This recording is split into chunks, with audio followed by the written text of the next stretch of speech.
பல வருஷங்களுக்கு முன்னாடி ஒரு பெண்ணுக்கும் அவங்க வயக்காட்டுக்கு பக்கத்துல இருக்க வயக்காட்டை சேர்ந்த பாட்டிக்கும் வரப்பு சண்டை வந்திருக்கு. அந்த நேரத்துல பாட்டி சண்டையில உன்னோட மரத்துல இடி விழுந்துரும்னு அந்த பெண்கிட்ட சொல்லிட்டு கோவத்தோட நடந்து போயிருக்காங்க. இந்த விஷயம் நடந்து சில நாட்களுக்கு அப்புறம் அந்த பெண் ஆசையா வளர்த்த தென்னை மரத்துல மழை சமயத்துல பாட்டி சொன்ன மாதிரியே இரவு நேரத்துல இடி விழுந்திருக்கு.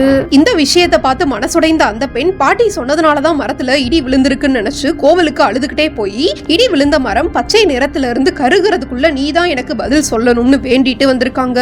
இந்த விஷயம் நடந்து சரியா ஒரு வாரம் கழிச்சு வழக்கமா அந்த கோவில் வாசல்ல உட்கார்ந்து குறி சொல்ற பெண் பயங்கரமா சாமியாடி ஓடி வந்து அந்த பெண்ணோட வீட்டுக்கு முன்னாடி கைய வச்சு மண்ணை தோண்டி கொஞ்சோண்டு தலைமுடியை எடுத்துட்டு அந்த பாட்டியோட வீட்டுக்கு போய் பாட்டி கையில முடிய கொடுத்துட்டு என் பிள்ளைக்கு துணையா எப்பயும் நான் இருப்பேன்னு சொல்லிட்டு மயங்கி இருக்காங்க.